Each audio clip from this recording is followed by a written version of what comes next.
Home of the Brave, last part. Start again, page 235, top of the page.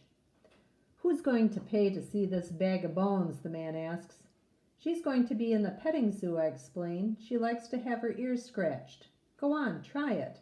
Not me, the policeman holds up his hands. I want to get close to one of these, I'll get a value meal with fries. The policewoman holds out her hand and reaches for Gal's ear. Gal leans into her. She likes me, the woman says.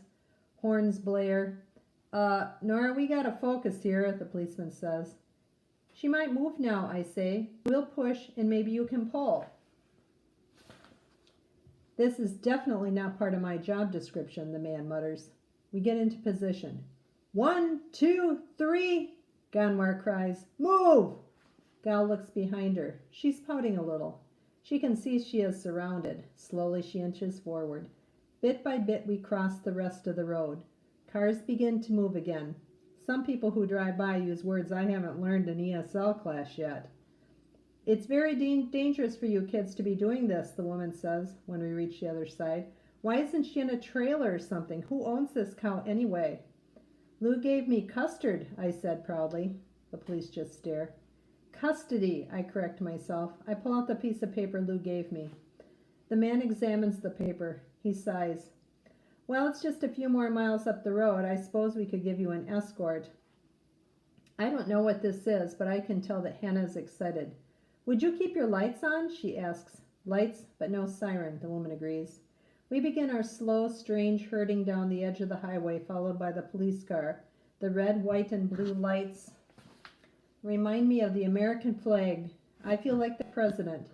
If only Lowell could be here, I say to Ganwar, and we laugh a good long laugh. Zoo. The zoo workers are a little surprised to see 1 cow, 3 kids, and a police car show up at the ticket booth.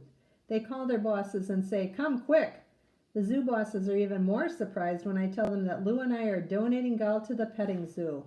Just try scratching her ear, I say. She loves it, adds the policewoman. The main zoo boss is tall and thin and has a shiny head like an apple at the grocery store. He reaches out for Gal's right ear. Gal makes her happy cow face. Her eyes are far away and full of peaceful thoughts.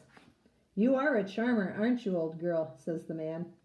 The petting zoo needs a cow, Hannah points out. And she is free, Ganwar adds. The owner is donating her, even though she could sell her and make a fine profit. Everyone looks at Ganwar. He shrugs. Figured it was worth a try, he says. This is a very kind offer, says another zoo boss man. But this isn't how we do things usually, kids. There are meetings, requisition forms, and veterinary exams. Gal rests her head on the shoulder of the Applehead zoo boss. I can see that she is very tired from her adventure today. She's awfully affectionate, Harold, the man says. And they make a point. We are in need of a cow. I was hoping for one a little less geriatric, Harold replies. Gal blinks her long-lashed eyes and Harold smiles. Oh, what the heck, he says. And once again I see that heck is a very good word. Why don't we send her over to the clinic and have her checked out? If she's clean and in decent health, well, she does kind of grow on you. Ganwar leans close to me. You amaze me, cousin. Hannah kisses Gal and Ganwar pats her flank and I stroke her neck and whisper in her ear. And then off she goes to her new land, to begin again. The police drive us home in their car. They keep the lights on and even play the siren once. What did you whisper to Gal? Hannah asks when we return to Lou's. I grin. I told her that if she can moo, she can sing. Epilogue. 15 months later. A sandstorm passes, the stars remain. African proverb. Homecoming. The airplanes float in one by one, but each one is the wrong one, and we wait and wait and wait some more. Ganwar and his new girlfriend and Dave and my aunt sit on the plastic chairs and talk.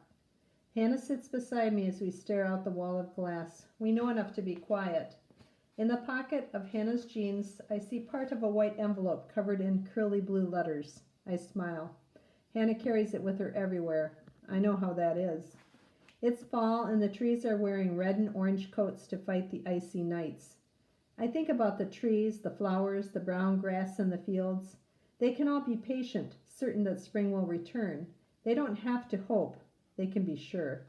Hope is a thing made only for people, a scrap to hold on to in darkness and in light. But hope is hard work. When I was a child, I hoped to fly. That was a silly, easy wish. Now my wishes are bigger, the hopes of a man, and they take much tending, like seedlings in rough sun. Now I hope to make my new life work, to root in this good, hard land forever. At last the time comes, and the door opens, and people pour out, but no one is the right one. The sun streams through the glass window, red and gold with the day's last sighs, so bright I have to shade my eyes. One more person comes out, slow and searching. I see other colors too then, blue and yellow, not the colors of the setting sun, but a flash of something torn from my past. A voice comes, a voice like laughing water on my thirsty heart. My son!